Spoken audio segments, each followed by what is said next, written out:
الحمد لله نحمده ونستعينه ونستغفره ونؤمن به ونتوكل عليه ونعوذ بالله من شرور أنفسنا ومن سيئات أعمالنا من يهده الله فلا مضل له ومن يضلله فلا هادي له ونشهد أن لا إله إلا الله وحده لا شريك له ونشهد أن سيدنا ونبينا ومولانا محمدا عبده ورسوله أما بعد فأعوذ بالله من الشيطان الرجيم بسم الله الرحمن الرحيم شهر رمضان الذي أنزل فيه القرآن هدى للناس وبينات من الهدى والفرقان فمن شهد منكم الشهر فليصم صدق الله العظيم وقال النبي صلى الله عليه وسلم من صام رمضان ایمانا و احتسابا غفر له ما تقدم من ذنبه ومن قام رمضان ایمانا و احتسابا غفر له ما تقدم من ذنبه ومن قام ليلة القدر ایمانا و احتسابا غفر له ما تقدم من ذنبه او کما قال علیہ الصلاۃ والسلام۔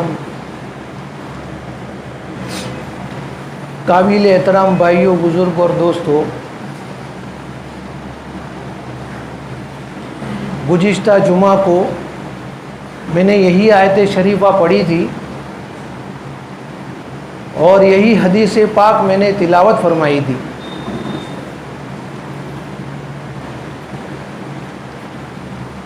قرآن شریف کی جو آیت پڑھی گئی اس میں اللہ تبارک و تعالیٰ نے دو چیزیں بیان فرمائی ہے۔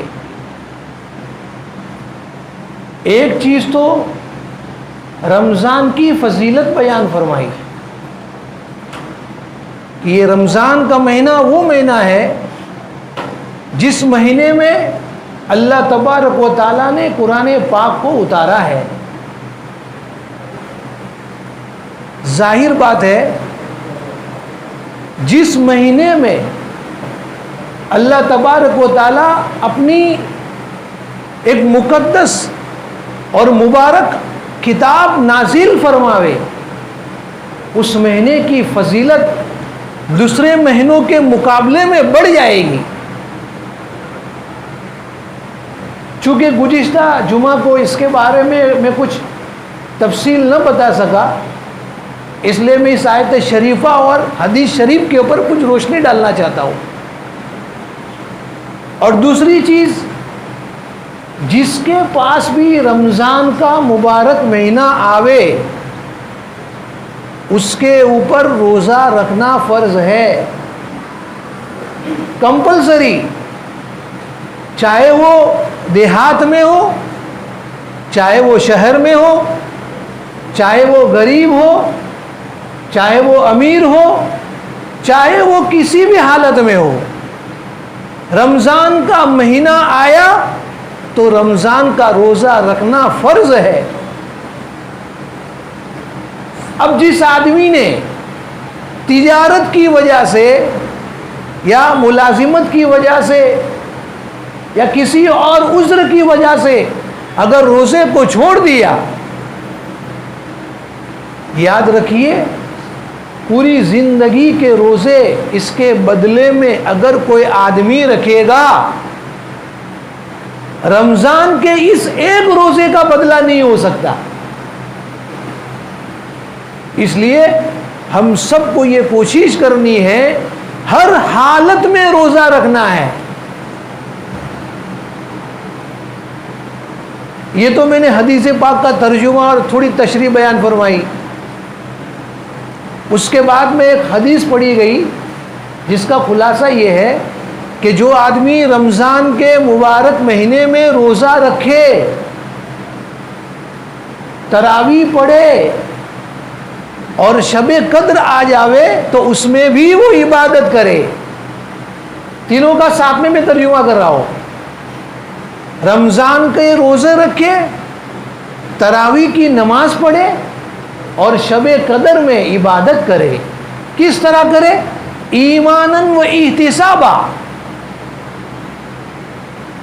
کیا مطلب؟ یہ تینوں اعمال کرے۔ ایمان کا کیا مطلب؟ تو میں اس کی تشریح کرنا چاہتا ہوں کہ اللہ تبارک و تعالیٰ کی اطاعت کرتے ہوئے، اللہ کی عبادت کرتے ہوئے، خلوص نیت کے ساتھ، احسانی کیفیت کے ساتھ اگر روزہ، تراویح اور عبادت کرے گا تو حدیث پاک میں فرمایا گیا غفر لہ ما تقدم من ذنبہ، پچھلے اس کے سارے گناہ صغیرہ معاف کر دیے جائیں گے۔ کتنی بڑی فضیلت! اور احتسابہ کا مطلب یہ ہے کہ آدمی روزہ رکھے، تراویح پڑھے، عبادت کرے اس نیت کے ساتھ میں کہ ان اعمال کے اوپر اللہ مجھے بہت سارا اجر دینے والا ہے۔ یہ مطلب ہوا ایماناً اور احتساباً کا۔ احتساباً کا مطلب اللہ کی اطاعت کرتے ہوئے، خلوص نیت کے ساتھ،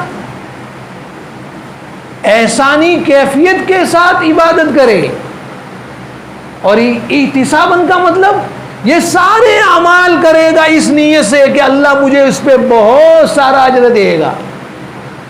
یہ دو نیتوں کے ساتھ میں اگر آدمی رمضان کا روزہ رکھتا ہے، تراویح کی نماز پڑھتا ہے، اسی طریقے پر شب قدر کی تلاش میں لگا ہوا ہے، تو اللہ اس کو اتنا ثواب دے گا، اتنا ثواب دے گا جس کی کوئی انتہا نہیں ہے۔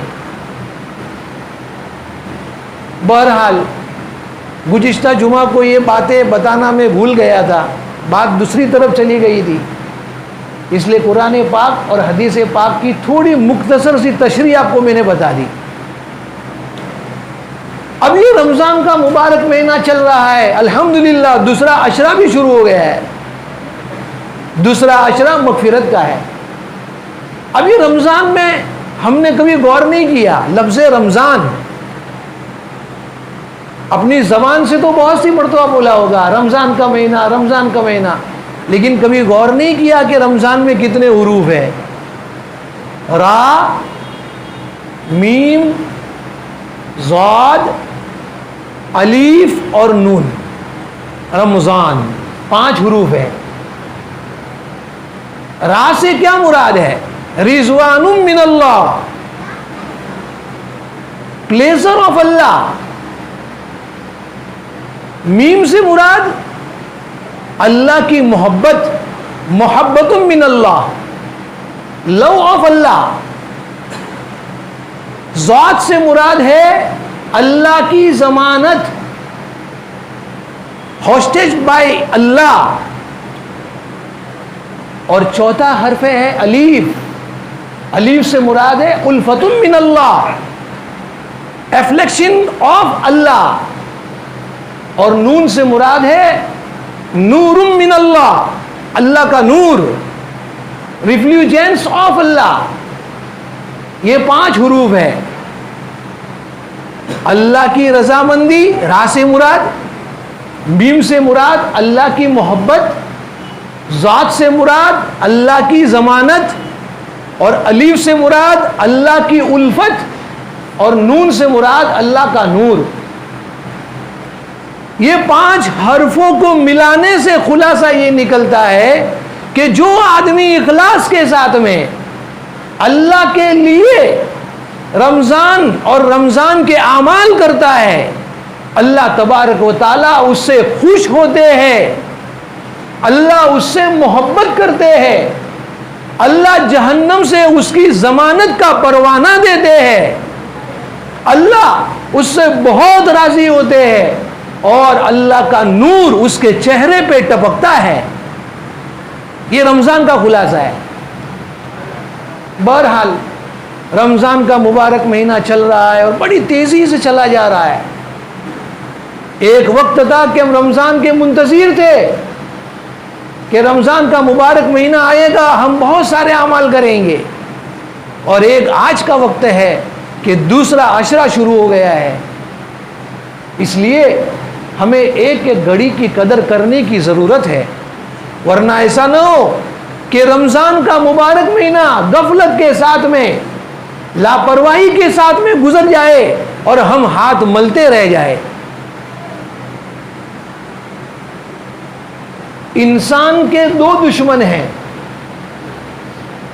ایک تو شیطان ہے جو ہمیں گناہوں پہ ابھارتا ہے. جتنے گناہ ہم کرتے ہیں یہ شیطان کی بدبختی کی وجہ سے ہے. اور دوسرا انسان کا دشمن جو ہے نا, وہ اپنا خود کا نفس ہے. شیطان کو تو اللہ نے بند کر دیا رمضان کے مبارک مہینے میں, اس لیے کہ حدیث پاک میں آتا ہے جس کا مفہوم یہ ہے کہ جب رمضان کا مبارک مہینہ شروع ہوتا ہے اللہ تبارک و تعالی شرط شیاطین کو قید کر دیتے ہیں, جنت کے دروازوں کو کھول دیا جاتا ہے, جہنم کے دروازوں کو بند کر دیا جاتا ہے. یہ حدیث پاک میں آتا ہے. اس لیے شیطان کو اللہ نے رمضان میں اس لیے بند کیا تاکہ ہمارے روزوں کو خراب نہ کرے, ہمیں گناہوں پر ابھارے نہیں. اور دوسرا شیطان جو ہے وہ ہمارا نفس ہے. قابل احترام بھائیوں, بزرگوں, دوستوں, بہت سی مرتبہ ہم دیکھتے ہیں اور ہمارے ذہنوں میں یہ سوال بھی آتا ہے کہ جب اللہ تبارک و تعالیٰ نے شیاطین کو قید کر دیا ہے تو پھر ہم سے رمضان میں گناہ کیوں ہو رہے؟ بہت سارے ایسے بد نصیب لوگ ہیں کہ رمضان کے مبارک مہینے میں بھی گناہ کرنے سے باز نہیں آتے. یہ تو حدیث کے بالکل خلاف لازم آ رہا ہے. تو میں اس کی وضاحت آپ سے کر دوں کہ یہ جو گناہ کرتا ہے رمضان کے مبارک مہینے میں, یہ شیطان نہیں کرواتا, شیطان تو قید کر دیا گیا ہے. یہ گناہ اس کا نفس کرواتا ہے جو شیطان کا چیلا ہے. شیطان تو قید ہو گیا قید خانے میں, لیکن اپنا نائب دنیا میں چھوڑ کے گیا. یہ نفس 12-11 مہینے شیطان کے ساتھ میں رہ کے ایسا گناہ کرنے والا بن گیا ہے کہ شیطان تو چلا گیا قید خانے میں, لیکن اس کے اثرات اپنے نفس میں چھوڑ کے گیا.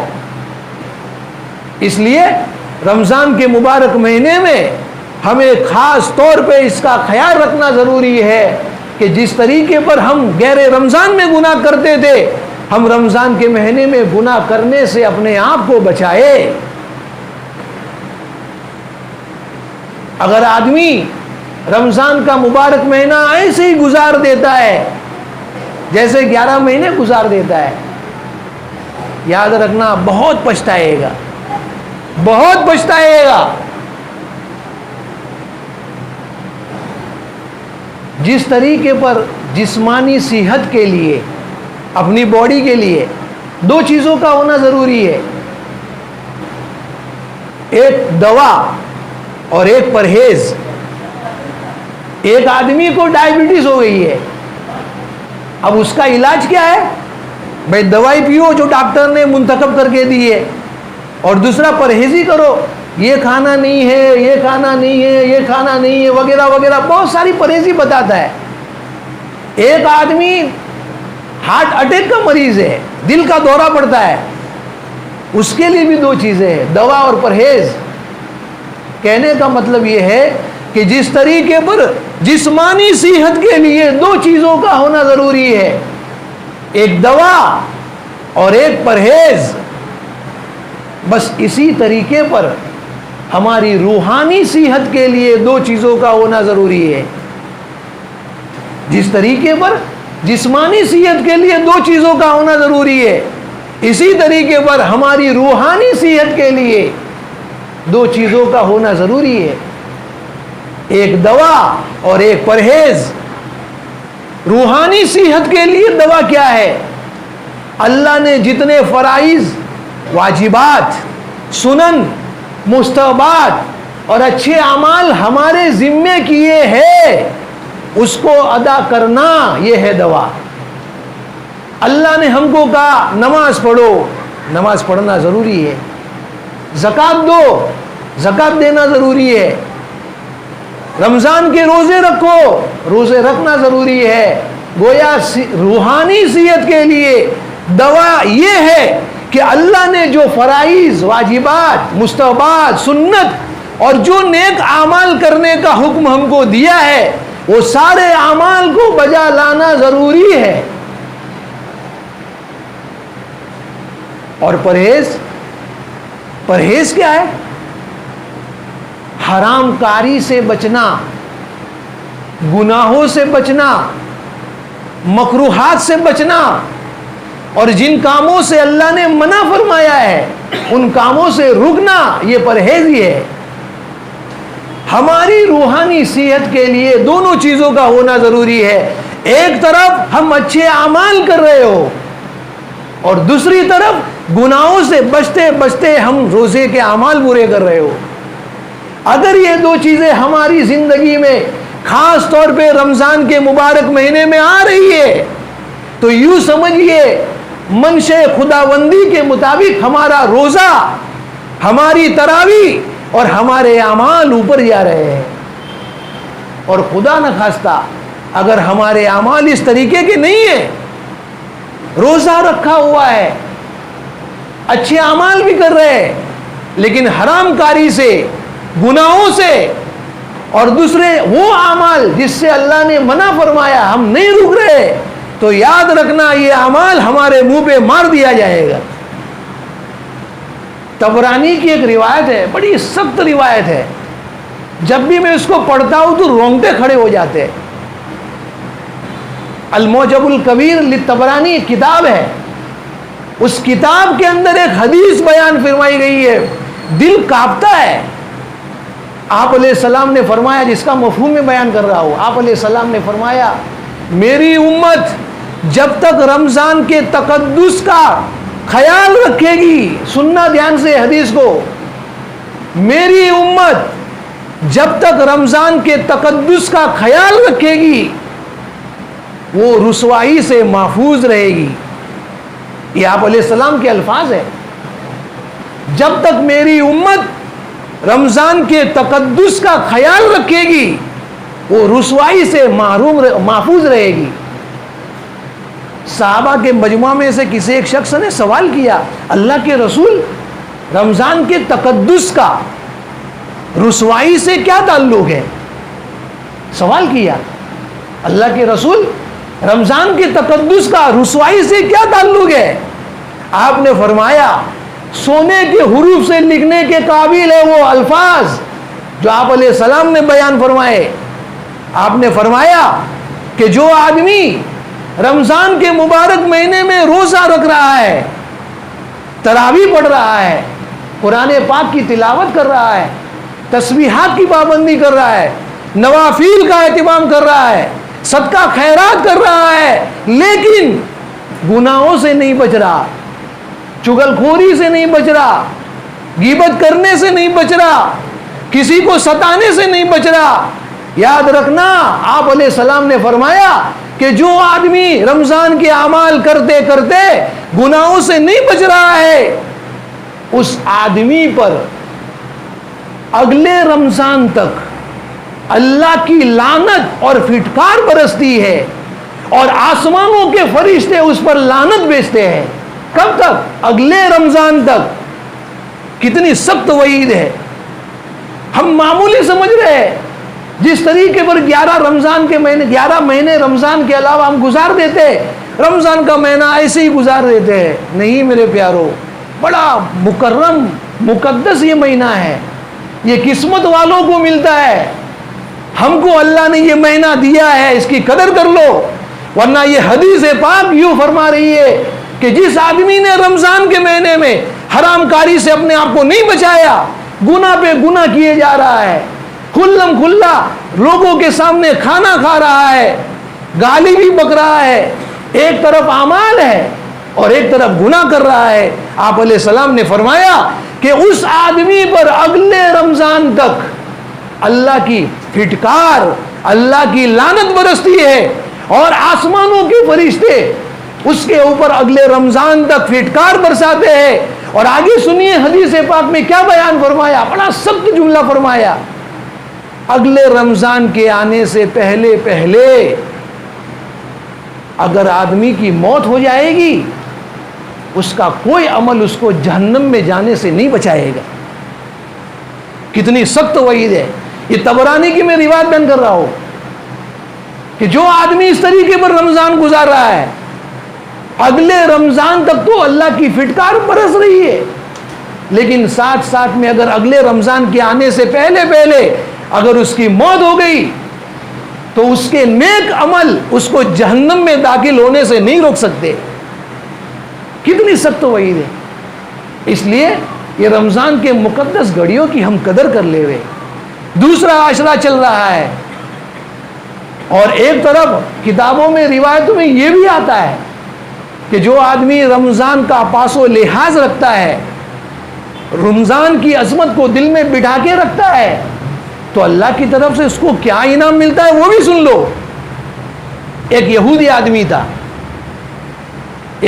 آدمی تھا، خود تو روزہ نہیں رکھتا تھا، لیکن اس کا لڑکا سرے عام لوگوں کے سامنے کھانا کھاتا تھا رمضان کے مہینے میں، حالانکہ اس پر روزہ فرض نہیں تھا۔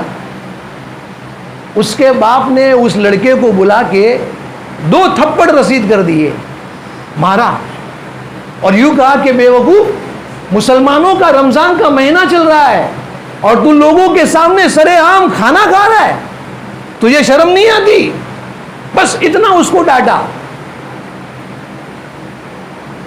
اس یہودی آدمی کا، اس باپ کا جب انتقال ہوا، کسی نے خواب میں دیکھا اور پوچھا کہ تمہارے ساتھ میں اللہ نے کیا معاملہ کیا؟ تو یوں کہا، پوری زندگی گناہوں کے ساتھ میں گزری تھی، میرے پاس کوئی ایسا عمل نہیں تھا کہ میں جنت میں داخل ہو جاؤں، لیکن اللہ کو میرا ایک عمل بہت پسند آیا۔ وہ کیا عمل تھا کہ رمضان کے مبارک مہینے میں نے اپنے لڑکے کو رمضان کی بے حرمتی کرنے کی بنا پر میں نے اس کو 2 تھپڑ رسید کر دیے تھے۔ اللہ کو یہ عمل میرا اتنا پسند آیا کہ موت سے پہلے پہلے مجھے کلمہ کی توفیق ہو گئی اور میں ایمان کے ساتھ دنیا سے گیا۔ کتنی بڑی فضیلت ہے۔ آج ہم رمضان کا مبارک مہینہ چل رہا ہے اور ہمیں ہمارے چہرے پہ شکن نہیں پڑتا ہے، کھلے عام پانی بھی پی رہے، کھانا بھی کھا رہے۔ ارے اللہ کے بندو، اگر روزہ نہیں رکھنا ہے تو نہ رکھے، اس کا بھگتنا تو آپ کو پڑے گا ہی، لیکن مسلمانوں کے محلے میں رہ کے ہم کھلے عام کھانا کیوں کھا رہے ہیں؟ ایک مسلمان تمہارے سامنے بھوکا پیاسا ہے، اب اسی کے سامنے پانی پی رہے، کھانا کھا رہے، کتنی بڑی بد نصیبی کی بات ہے۔ اس لیے ہمیں اپنے آپ کو بچانا ہے۔ یہ رمضان کا مبارک مہینہ عام مہینوں کے مقابلے میں اللہ اس کا بھاؤ بڑھا دیتے ہیں۔ کوئی آدمی اس رمضان کے مبارک مہینے میں 1 فرض ادا کرتا ہے، غیر رمضان کے 70 فرضوں کے برابر اس کو اللہ ثواب عطا فرماتے ہیں۔ اور جو آدمی 1 نفل ادا کرتا ہے رمضان کے مبارک مہینے میں، اللہ اس کو 1 فرض کے ادا کرنے کا ثواب عطا فرماتے ہیں۔ 1 روپیہ خرچ کرو اللہ کے راستے میں رمضان کے مبارک مہینے میں، کم سے کم 70 گنا تو ملے گا ہی، اور اگر اخلاص ہوگا تو 70 سے بھی زیادہ اللہ ثواب عطا فرمائے گا۔ اسی لیے روایتوں میں آتا ہے، حدیث پاک میں نے اس کے پہلے بھی آپ کو سنایا تھا کہ سارے اعمال کا بھاؤ اللہ نے دنیا میں بتا دیا ہے، اور فرشتوں کو کہہ دیا کہ فلاں بندے نے فلاں عمل کیا، اس کو اتنا ثواب دے دو۔ لیکن روزے کے بارے میں اللہ نے کیا فرمایا؟ انا اجزی بھی، اس کا بدلہ تو میں دوں گا۔ روزہ ایک اتنی معظم اور اتنی برکت والا ایک عبادت ہے کہ جس کا بدلہ اللہ بنفس نفیس خود عطا فرمائیں گے۔ اب سوچئے، تھوڑی دیر کے لیے سوچئے کہ اللہ تعالیٰ یوں کہہ رہے کہ میں آپ کو بدلہ عطا فرماؤں گا، کتنا بدلہ دے گا۔ میں آپ کو ایک مثال بتاتا ہوں۔ ہارون رشید کے زمانے میں ان کا ایک قصہ ہے۔ ایک مرتبہ اپنے سواری کے ساتھ میں جا رہے تھے، راستے میں دیکھا ایک بڑے میاں اپنے کھیت میں آم کا درخت لگا رہے ہیں۔ بادشاہ کو مذاق سوجی، ارے بڑے میاں یہ کیا کر رہے ہو؟ کہا کہ حضرت میں آم کا باغ، آم کا درخت لگا رہا ہوں۔ آپ کو معلوم ہے کہ آم کا درخت لگائیں گے، جب بیج ڈالیں گے کتنے سالوں کے بعد میں اگتا ہے، اس کا پھل جو ہے نا کتنے سالوں کے بعد میں ملے گا، فوراً نہیں ملے گا، 1 سال کے بعد۔ تو بادشاہ کو مذاق سوجی اور کہا کہ بڑے میاں یہ آم کا درخت تم لگا رہے ہو، کیا تم اس کے پھل کھانے تک زندہ رہو گے؟ یہ تو بھائی کئی سال نکل جائیں گے۔ وہ بڑے میاں بڑے چالاک تھے، انہوں نے کہا کہ بادشاہ سلامت، جیسے ہمارے بڑوں نے درخت لگائے تھے اس کا پھل میں نے کھایا تھا، ایسے اس کا درخت، یہ پھل میں لگا، یہ آم کا درخت میں لگا رہا ہوں، اس کا پھل میرے اولاد کھائے گی۔ جب یہ جملہ اس بڑے میاں نے کہا، بادشاہ خوش ہو گیا اور کہا کہ اس کو 1000 اشرفیہ انعام میں دی جاوے۔ اب یہ بڑے میاں جو ہے تھوڑے ہرس میں آ گئے، بڑے میاں ہرس میں آ گئے اور کہا کہ بادشاہ سلامت، لوگ آم کا درخت لگاتے ہیں، اس کا پھل آئندہ سال کھاتے ہیں، میں نے تو ابھی لگایا اور ابھی پھل کھا لیا، آپ نے میرے کو انعام دے دیا۔ بادشاہ اور کچھ ہو گیا اور دے دیا کہ اس کو 1000 اشرفیہ انعام میں دی جاوے، دے دیا۔ اب یہ بڑے میاں کو اور ہرس پیدا ہو گئی، کہا کہ بادشاہ سلامت، لوگ 1 مرتبہ پھل ڈالتے ہیں زمین میں بیج اور اس کا پھل 1 مرتبہ کھاتے ہیں، میں نے تو 1 مرتبہ ڈالا اور 2 مرتبہ کھایا۔ بادشاہ اور خوش ہو گیا، اس نے کہا 1000 اشرفیہ پھر سے دی جاوے۔ وہ بازو میں جو وزیر بیٹھا ہوا تھا اس نے کہا بادشاہ سلامت یہاں سے چلو ورنہ یہ آپ کا پورا خزانہ ختم کر دے گا۔ قابل احترام بھائیوں بزرگوں دوستوں، بتانا یہ ہے کہ دنیا کا ایک بادشاہ جب خوش ہو جاتا ہے اپنے خزانوں کو لٹانے کے لیے کتنا بےتاب ہوتا ہے۔ خدا پاک کی قسم، یہ رمضان کا مبارک مہینہ ہم اچھے اعمال کریں گے، وہ رب کائنات یوں کہہ رہا ہے انا اجزی بھی، میں اس کا بدلہ تم کو دوں گا۔ کتنا بدلہ دے گا ہم اس کا احساس نہیں کر سکتے، ہمیں اس کا اندازہ نہیں ہے کہ اللہ کو کتنا انعام دے گا۔ اتنے سارے فضائل سننے کے باوجود اگر ہمارا رمضان کا مبارک مہینہ 11 مہینوں کی طرح اگر گزر رہا ہے، ہم سے بڑا بد نصیب کوئی نہیں ہے۔ اس لیے آج ہی سے نیت کرو، ابھی بھی وقت باقی ہے، رمضان کا مہینہ گزر جائے گا، اس کے بعد آئندہ رمضان کا مہینہ ہمیں ملے یا نہ ملے ہمیں پتہ نہیں ہے۔ ہمارے کتنے رشتے دار، کتنے لوگ، محلے والے، پڑوسی کتنے دنیا سے چلے گئے، پتہ نہیں ہمارا بھی وارنٹ کب نکل جاوے۔ اس لیے سارے لوگ نیتیں کرو کہ انشاءاللہ یہ رمضان کا مبارک مہینہ اس کی ایک ایک گھڑی کی قدر کریں گے، گناہوں سے اپنے آپ کو بچائیں گے اور اللہ کو راضی کرنے کے لیے اللہ کے سامنے رو رو کے اپنے گناہوں کی معافی مانگیں گے، اس لیے کہ اللہ کو ہمارے اعمال سے زیادہ اللہ کو رونا پسند ہے۔ وقت ختم ہو گیا ورنہ میں آپ کو قصہ بتاتا، اللہ کو ہمارے اعمال سے زیادہ ہمارا رونا پسند ہے۔ جتنا روؤں گے اللہ کے سامنے، زندگی میں عمل کچھ نہیں ہے، اللہ کہے گا جا میرے بندے معاف کر دیا۔ ایک بت پرست کئی سالوں سے یا سنم یا سنم یا سنم کہتا تھا، سنم کے معنی بت ہوتے ہیں، ایک مرتبہ بھول سے منہ سے نکل گیا یا سمد، سمد اللہ کا نام ہے، بھول سے نکلا ایک مرتبہ، فوراً اللہ کی طرف سے ندائی لبیک اے میرے بندے مانگ، کیا مانگتا ہے؟ تو کیا ہم مسلمان ہو کے، نمازی بن کے، قرآن پاک کی تلاوت کر کے، روزہ رکھ کے اگر ہم اللہ کو پکاریں گے کیا اللہ ہماری نہیں سنے گا؟ یقیناً سنے گا۔ اس لیے ہم سب کو نیتیں کرنی ہے، دعائیں کرنی ہے اور اپنے رمضان کے روزے رکھنے کے ساتھ ساتھ میں خاص طور پہ گناہوں سے بچنا ہے۔ اللہ مجھے بھی توفیق عطا فرمائے اور آپ تمام حضرات کو بھی اور پوری امت مسلمہ کو بھی اپنے روزوں کو صحیح طریقے سے رکھنے کی توفیق عطا فرمائے۔ وآخر دعوانا الحمدللہ رب العالمین۔